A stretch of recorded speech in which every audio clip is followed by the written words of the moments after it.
Hello नमस्कार दोस्तों, कैसे हो सभी। आई होप आप सभी बच्चे अपनी तैयारी में अच्छे से लगे होंगे। इस प्रेजेंट टाइम में सबसे बड़ा मुद्दा है बच्चों के बीच में कि सर एसएससी जेई सीबीटी 1 का रिजल्ट आउट नहीं हुआ, आरआरबी जेई का तो जस्ट अभी पेपर हुआ है, तो चलो उसमें मान सकते हैं थोड़ा समय लग जाएगा। कुल मिला के दोनों के ही सीबीटी 2 के पेपर अभी बाकी हैं। अब जो भी सीरियस कैंडिडेट होगा ना, वो पक्का इन दोनों एग्जामिनेशन के टेक्निकल पोर्शन को जरूर टारगेट करना शुरू कर दिया होगा। और जितने भी सीरियस कैंडिडेट हैं ना, जो सच्ची में इस बार सिलेक्शन लेना चाहते हैं, मुझे नहीं पता सीबीटी 1 का आपका रिजल्ट क्या है या क्या होगा, बट मैं इतना जरूर जानता हूं कि पढ़ाई तो जो सीरियस है वो जरूर कंटिन्यू कर रहा होगा। वो कमेंट सेक्शन में जरूर लिख देना, yes we are ready and we are doing our technical portion. तो आप लोगों के लिए सबसे तकड़ा जो प्लानिंग रहेगी 75 डेज की प्लानिंग। इसके अंदर मैंने कुछ एलिमेंट ऐड किए हैं कि कौन सा सब्जेक्ट किस ड्यूरेशन के अंदर आपको खत्म करना है, सो दैट आपका रिवीजन का टाइम मिले। दूसरी चीज मैंने की है कि मेमोराइजेशन के लिए कुछ टूल्स की जरूरत होती है। मतलब कुछ चीजें हैं जो हमेशा टॉपर्स करते हैं पर बताते नहीं है, वो मैं यहां पे आपको बताने वाला हूं। और सीबीटी 1 का रिजल्ट कब तक आ जाएगा, सीबीटी 2 की एग्जाम डेट क्या होगी, बहुत सारी बातें होने वाली हैं इस वीडियो के अंदर। लाइक शेयर एंड कमेंट करके जरूर प्यार दिखाना यार हमारे इस वीडियो को। चलिए आगे बढ़ते हैं। देखो, सबसे बड़ा मुद्दा है सर आरआरबी जेई 2025 का सीबीटी 1 जस्ट अभी कंप्लीट हुआ है, तो उसका रिजल्ट कब तक डिक्लेयर हो सकेगा। तो एज पर द प्रीवियस, और क्योंकि ऑलरेडी ये थोड़ा डिले चल रहा है, 2026 के जो नोटिफिकेशन है वो जुलाई अगस्त तक आने के चांसेस हैं, तो उनको बहुत जल्दी ये सब चीजें रैप अप करनी पड़ेंगी। तो इसलिए हम मान लेते हैं पूरा जो सिनेरियो हमने निकाला, तो 20-25 दिन आपको लग जाएंगे इसको रिजल्ट डिक्लेयर करने में, ये मिनिमम टाइम हम बोल रहे हैं। दूसरी चीज, यदि हम एसएससी जेई की बोलें तो भाई देखो, जनवरी एंड हम एक्सपेक्टेड कर रहे थे, तो हमने भी वीडियो डाला था, ठीक है, हम झूठ नहीं बोलेंगे भाई, ठीक है। तो जनवरी एंड हम एक्सपेक्ट कर रहे थे, जितना भी प्रीवियस सिनेरियो में जितने पेपर हुए हैं उसके हिसाब से, तो ना उसमें आया ना इसमें आया, तो धोखा बेटा आपके साथ भी हुआ है और हमारे साथ भी हुआ है, तो ऐसा ये ध्यान रखिएगा ना। तो हम दोनों में एक्सपेक्ट कर रहे थे, क्योंकि हमारे बहुत सारे बच्चे कंटिन्यू प्रिपरेशन कर रहे हैं। अब हम मार्च को लेके चल रहे हैं, तो हो सकता है मेरे लाल, संभावना ये है, बाकी आप कमेंट सेक्शन में जरूर बताओ आपको क्या लग रहा है, क्योंकि पढ़ाई तो कर ही रहे होगे। मार्च के स्टार्टिंग में यदि अफरा तफरी में दिया ना, तो वो मैं आपको बोल रहा हूं कि बहुत ही कम टाइम देगा आपकी सीबीटी 2 के लिए। अरे ऐसा भी हो सकता है कि बैकएंड में वो क्या कर रहे हो, वो सीबीटी 2 का भी साथ में डेट्स फाइनलाइज कर रहे हो और जल्दी से आपको इसकी रिजल्ट निकाल के इसका आपको डेट दे देंगे, तो आपके पास मोटा मोटी आपके पास टाइम कम बचेगा, ठीक है। दूसरी चीज, यदि इसका सीबीटी 1 का रिजल्ट आने के बाद 45 दिन आपको संभवतः मिलेंगे सीबीटी 2 के लिए, तो मोटा मोटी अभी है ना, बिल्कुल एक ब्रॉड वे में यदि हम बात करें 75 डेज के लिए मान के रखो। इसका रिजल्ट जैसे ही आ जाएगा उसके बाद में मैं आपको स्ट्रेटेजी चेंज करने को बोलूंगा, तब तक आपका मेजॉरिटी टेक्निकल पोर्शन हो जाएगा। वो बताता हूं कैसे। यार यहां पे देखो, आरआरबी जेई सीबीटी 2 का यदि बोलें, फिजिक्स एंड केमिस्ट्री जो आप सीबीटी 1 में पढ़ चुके हैं, तो आपको जस्ट क्वेश्चन प्रैक्टिस करनी है, टेंशन नहीं लेना है। जनरल अवेयरनेस जैसे पढ़ते हुए आ रहे हैं वैसे पढ़िए। बाकी हम टेलीग्राम की लिंक दे देता हूं, वहां पे डेली बेसिस पे जनरल अवेयरनेस के क्वेश्चन डाले जा रहे हैं, उनको आप पढ़ते रहिए, कोई वीडियो अटेंड करने की जरूरत नहीं पड़ेगी।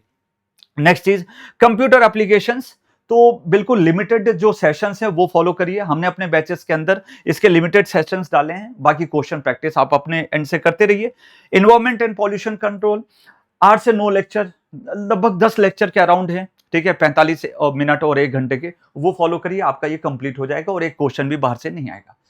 अब बात है इस 100 क्वेश्चन और 100 मार्क्स की, और यहां पे ये 100 क्वेश्चन कितने हो गए, 300 मार्क्स हो गए, ठीक है, लगभग बराबर है। ये कुछ पोर्शन अलग है, इसको अभी थोड़ी देर के लिए साइड रखते हैं, हम केवल इस पे बात करेंगे।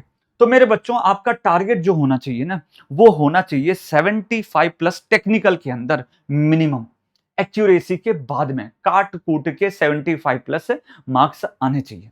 ये मैं आपको मिनिमम बोल रहा हूं मैं कहानी के लिए। अब बताइए कैसे इसको डील कर सकते हैं, ये कैसे डील करेंगे। भैया आपके पास basic electrical network theory combined है, फिर आपका पावर सिस्टम एंड प्रोटेक्शन है, मशीन्स एंड स्पेशल मशीन्स है, और इससे भी बहुत अच्छे क्वेश्चन पूछे जा रहे हैं। मेजरमेंट, आपको इलेक्ट्रिक वाला पोर्शन भी पढ़ना है, इलेक्ट्रॉनिक्स भी पोर्शन पढ़ना है, जिसके अंदर सीआरओ वगैरह आते हैं। फिर आपका यूटिलाइजेशन ऑफ इलेक्ट्रिकल एनर्जी, बहुत बड़ा सब्जेक्ट है पर बहुत लिमिटेड पढ़ना पड़ता है, तो वो मैं आपको आइडिया दे दूंगा। एस्टिमेशन एंड कॉस्टिंग, ये तो लिमिटेड लेक्चर्स आप फॉलो करेंगे, ठीक है, हमारे लोकेश सर के, तो वो उससे आपका काम बन जाएगा। बेसिक इलेक्ट्रॉनिक्स, ये भी आपको थोड़ा सा आरआरबी के अंदर पूछा जाता है, एसएससी के अंदर बहुत ही रेयर पूछा जाता है। अब आपका टारगेट होना चाहिए कि सर हम कैसे भी करके ये जो 3 मेजर सब्जेक्ट हैं, basic electrical, power system, machines, ये 30 दिन के अंदर खत्म हो जाने चाहिए। ओनली 30 डेज के अंदर सब खत्म। अच्छे से आपका एमसीक्यू होना चाहिए दोस्तों, आपका थ्योरी कंप्लीट हो जाना चाहिए, आपके साथ में जो भी आप नोट्स वगैरह, टेस्ट वगैरह देते हैं वो कंप्लीट होना चाहिए। ये 30 डेज के अंदर मतलब पूरा कंप्लीशन हो जाए, कुछ भी एक चीज नहीं छूटनी चाहिए।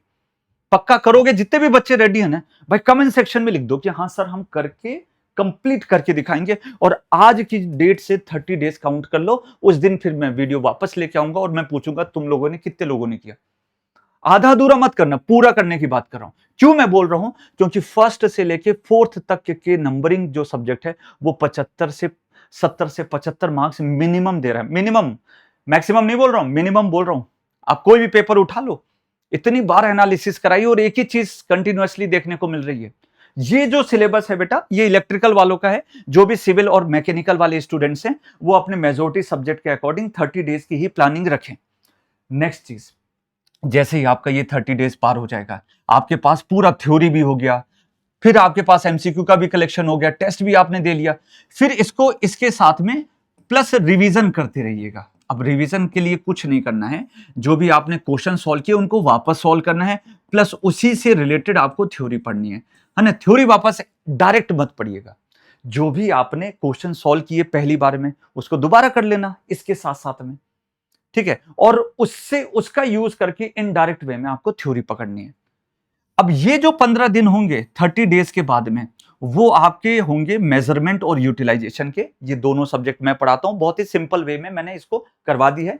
वास्ट सिलेबस है पर मैंने इसको सिंप्लीफाई कर दिया। 15 डेज का आपको पास कंप्लीट कर लेना है, इससे ज्यादा टाइम नहीं देना, इसके अंदर हो भी जाएगा, मैं आपको गारंटी दे रहा हूं। और साथ में एमसीक्यू सॉल्व कर लेना जो भी आपके पास अवेलेबल बुक है। फिर ये होने के बाद में इसको यूज करना है यहां पे 7 डेज के अंदर, ठीक है, एमसीक्यूज के लिए प्लस एमसीक्यूज, ठीक है। और उसके थ्रू आप क्या करोगे? रिवीजन करोगे। ये 7 डेज के अंदर आपको एस्टिमेशन, कॉस्टिंग और बेसिक इलेक्ट्रॉनिक्स कंप्लीट करना है, साथ साथ में आपको टेस्ट देते रहना। तो देखो मेरे बच्चों, 30 और 15 45 हो गया, और 45 और आपका 7 कितना हो गया? 50 और 52, ठीक है। 52 डेज के अंदर खत्म। तो जो भी आपके पास एक्स्ट्रा डेज मिलेगा वो आपके लिए होगा डिसाइडिंग। जो भी एक्स्ट्रा डेज मिलेगा वो होगा डिसाइडिंग, कि वहां पे आप काम करेंगे कि आपके क्वेश्चन को प्रिसाइज करने की कोशिश। मतलब आपको बहुत ज्यादा टाइम लग रहा है तो उसको है ना थोड़ा दिमाग में प्रिसाइज बनाने की कोशिश करेंगे, जहां गलतियां हो रही वहां पे सुधारने की कोशिश करेंगे। और उसके लिए सबसे अच्छा उपाय बता देता हूं, आपको शॉर्ट नोट्स साथ साथ में बनाने। जैसे एक चैप्टर खत्म होगा, जैसे एक चैप्टर फिनिश हुआ, उस चैप्टर के उसी समय पे आपको एमसीक्यू, जो हम पीडीएफ के फॉर्म में आपको बुक प्रोवाइड करके रखें, उससे आपको प्रैक्टिस करनी है। जैसे एमसीक्यूज हो जाएं उसके बाद में आपको टेस्ट वगैरह देने हैं। ये सब के बाद में आपको क्या कंबाइन करके शॉर्ट नोट्स बनाना है, ठीक है। दूसरी चीज, जब भी आप एमसीक्यू सॉल्व करेंगे उस पर मार्किंग करेंगे, स्टार या फिर सर्कल या फिर जो भी आप बनाते हैं आपकी मर्जी।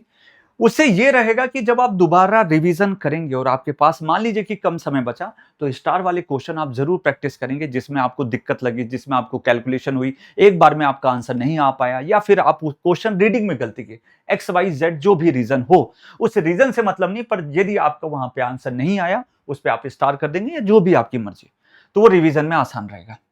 नेक्स्ट चीज, रिवीजन फ्रॉम द एमसीक्यू। जब भी आप रिवाइज करेंगे तो आपको बार बार थ्योरी बुक कभी उठाने की जरूरत नहीं है, ठीक है। ये बिल्कुल मैं जो बोल रहा हूं वो फॉलो करके देखिएगा। एक बार थ्योरी आप यहां से पढ़ेंगे, काम खत्म। जब आप दोबारा रिवीजन कभी भी, जब भी आप शेड्यूल डिसाइड करके रखा है, उससे मान लीजिए कोई एमसीक्यू सॉल्व किया, कोई भी इलेक्ट्रिकल का एमसीक्यू सॉल्व कर दिया, बेसिक इलेक्ट्रिकल का, और थेवेनिन्स पे कोई क्वेश्चन, तो आप थेवेनिन्स का क्वेश्चन सॉल्व करेंगे। याद आ रहा है दिमाग लगाओ, नहीं याद आ रहा तो क्वेश्चन जब 10-15 हो जाएंगे उसके बाद में वो थ्योरी रिवाइज करना, तो आपको और अच्छा बेनिफिट मिलेगा। नेक्स्ट चीज, आपको मास्टर नोट्स बनाने हैं। जब सब कुछ हो जाएगा ना, उसके बाद में आपको ये अंदाजा खुद से लग जाएगा, वो अंदर से आ जाता है, खुद से ये अंदाजा लग जाएगा कि ये वाला जो थ्योरी है वो अब मेरी पक्की है, इसको बार शॉर्ट नोट्स के अंदर इंक्लूड करने की जरूरत नहीं है। फिर वो शॉर्ट नोट्स को और प्रिसाइज करिएगा और उससे बनेगा आपका मास्टर नोट्स। जब आप एग्जाम के 3 से 4 दिन, 3 दिन के अंदर पूरा सिलेबस रिवाइज कर पाओगे इसमें, तो आपको मैक्सिमम बेनिफिट करेगा। ट्राई करके देखिए, आपका मैक्सिमम बेनिफिट होगा। बाकी आप हमारे किसी भी कोर्स से जुड़ सकते हैं, अभी 30% का ऑफ चल रहा है, अपने एंड से तैयारी कर रहे हैं तो ऑल द वेरी बेस्ट बच्चों। बट यदि आपको लग रहा है कि हमारे साथ जुड़ के आप इस बार सही में सिलेक्शन लेना चाहते हैं, तो हमारा ये धुरंधर बैच है, जिसमें एसएससी और आरआरबी का 2 मंथ का जो क्रैश कोर्स हो सकता है। इसको हम क्रैश कोर्स नहीं बोलेंगे कि बहुत ही, पर हमने इसको ऐसा डिजाइन किया है जो क्रैश कोर्स और फुल कोर्स के बीच की चीज है। 2 महीने के अंदर प्रॉपरली सिलेबस हो जाएगा, आपका एमसीक्यू की प्रैक्टिस भी हो जाएगी, एमसीक्यू की बुक भी दी जा रही है, ठीक है। तो सब कुछ इसके अंदर है, मतलब ये सिलेक्शन वाला बैच है, मैं आपको ये बोल रहा हूं, ठीक है। अब इसमें जो भी प्राइस है उस पर आपको 30% एक्स्ट्रा डिस्काउंट मिल जाएगा। मास्टर प्लस एजुकेशन की एप्लीकेशन डाउनलोड करनी है प्ले स्टोर से, जाके पढ़ाई शुरू कर दो। बाकी हमने प्राइवेट टेलीग्राम चैनल दे के रखा है, रेगुलर गाइड करते रहेंगे, हमसे कांटेक्ट में रहिएगा, सिलेक्शन हो जाएगा। Thank you so much, bye bye.